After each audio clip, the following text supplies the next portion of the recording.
Okay, well, there's several new things happening here for me. I'm using for a start my new Moto X Play phone to record my voice, to do a voiceover for the video. So I've recorded the videos ahead, I've put them into Power Director, and I'll be explaining what's going on here in a moment.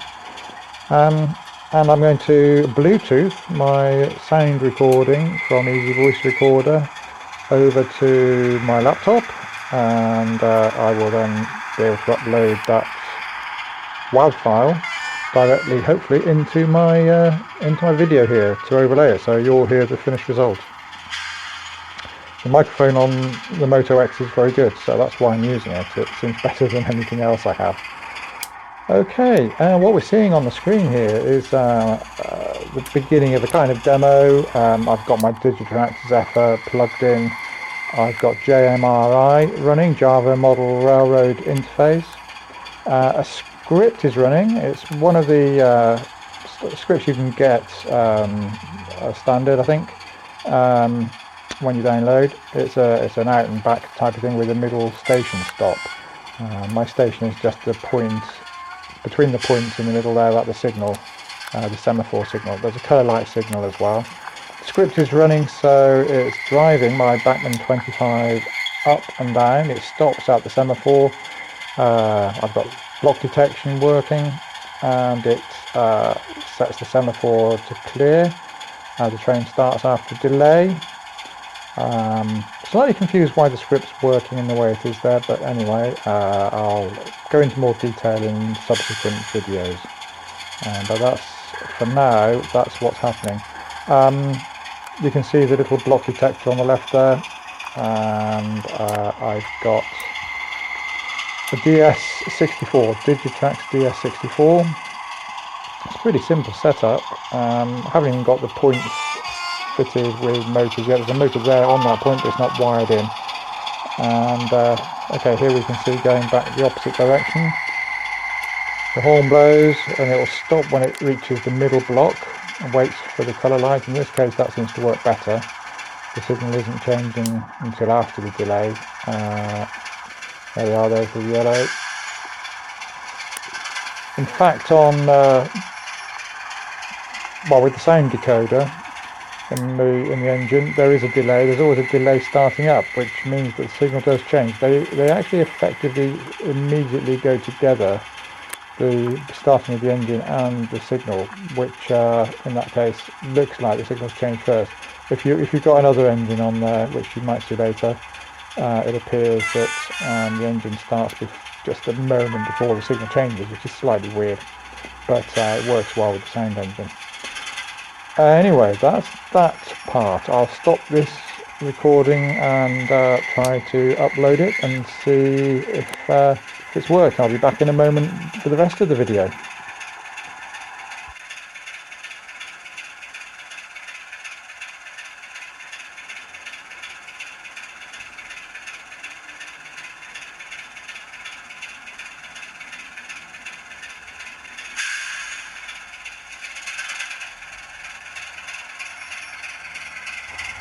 Okay, I'm back. That process was very easy. I synced my Bluetooth devices, my laptop and my phone, and then there's a file transfer option. Having recorded my WAV file on my phone, I then clicked on file transfer. It showed me it was transferring, told me where it was marked, gave me the option to put it in documents, and then I just pulled it into the video and dropped it in, and Bob's your uncle. It was very, very easy, so I'm very impressed. I had to slightly raise the volume level on the recording in the video because it was slightly quiet, but that's easy enough. Okay, so what am I looking at now? We are trying to run scripts on here. There's a few issues. The Zephyr takes control, and I've also got my WiThrottle open. So this is JMRI's WiThrottle running on a wireless server on the laptop, and using Engine Driver app on the phone. And in theory they should all be synced together. So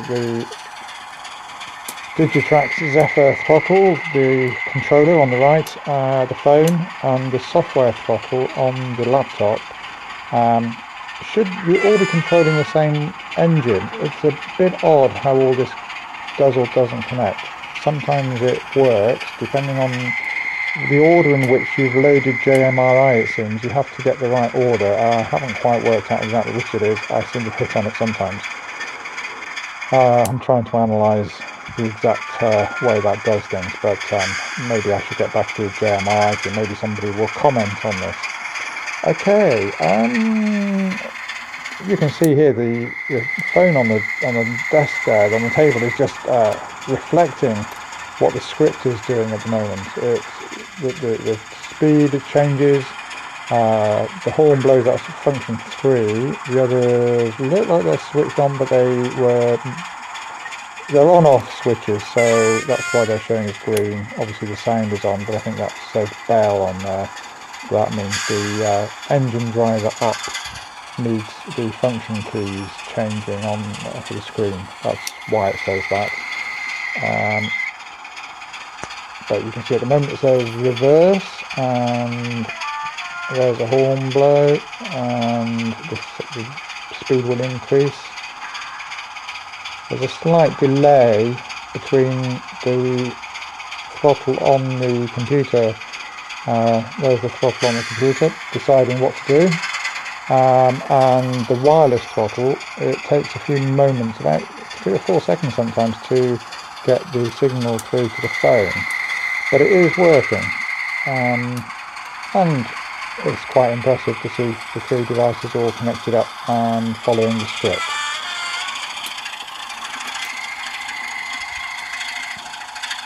One of the issues is that there's a timeout in the controller, which means this will only work for a few minutes, and I'm not sure why. Somebody, again, text me, comment, explain it to me, because what happens is the Zephyr takes over control. So if you've got that on stop, which you should have really, you don't want it on go because you don't want the train running away, but the Zephyr will take over control and stop the engine in the middle of the script, which is to do with stealing and so on, I think, but I haven't quite worked out the ins and outs of why that's working in the way it is. Okay, I'm going to take a breath for a moment. You can see that going up and down nicely. In a few moments I'll be sharing something very exciting, virtual sound decoder with you. So yes, I'll upload this sound recording and we'll be on to the next part of this video.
Okay, I'm back, and I'm now ready to record the next section. Virtual sound decoder. What is that all about? VSD.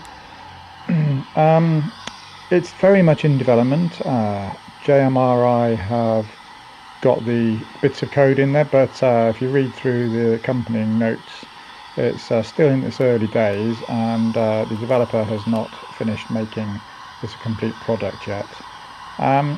You can find out more online on YouTube. I think his name is Twin Dad, or his account name is Twin Dad. If you look him up, he's the person doing it.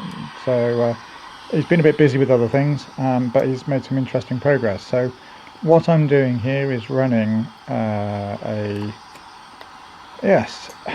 script with a virtual sound decoder in the software, pretending it's a chip in the engine, if you get what I mean. The sound decoder is on the laptop effectively, so the sound you hear is coming out through the laptop speakers. I was trying to get some other speakers fitted up, but I had the wrong connection, so I need to dig out my other ones that might sound better. The virtual sound decoder, I won't call it VSD. Virtual sound decoder allows you to have a spatial representation of your railway. So eventually you would be able to have an engine appearing to be travelling from one side to the other, and even with depth. So it's 3D, and if I can get some more of that sort of working in the future to show you, I will. At the moment it's not doing that. I'm simply running the sound from the laptop. It's not knowing where the listener is in relation to the train, but eventually it could do that. At the moment then, I have a steam locomotive, a 56XX class engine, XGWR on the layout, and there we are. You can hear the sound as it kind of accelerates.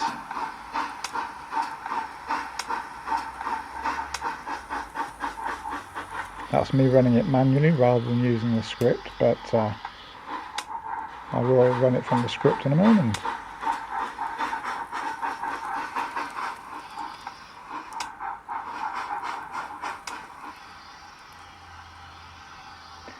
I had to reset this engine just now.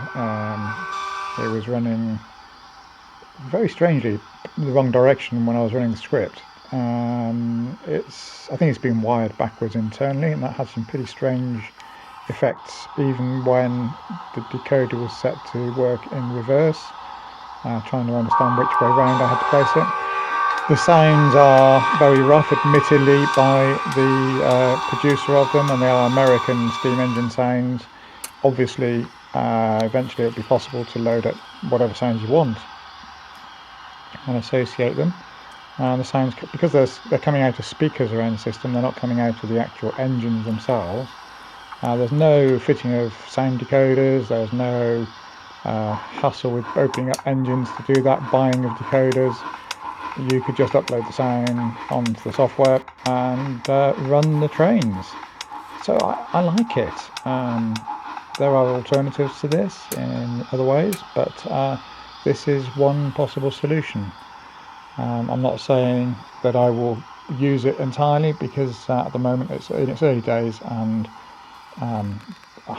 there's still glitches with it, so we'll have to see. It does hang occasionally, for example, and the sounds are rough. The transition from one sound to the next is very rough, but yes, I hope you like the demo. I hope this works, showing that it's quite a capable piece of software in many respects already, and given some more development it could really be a very useful tool to bring sound and life onto a layout. I'll leave talking for now. You can just enjoy watching the engine move. Thank you for watching, and I'll say goodbye now, and enjoy the rest of the video. Do subscribe, comment. I'm always looking for your comments, and I'm happy to respond to any queries. So hopefully you've enjoyed this video. All the best. Bye bye.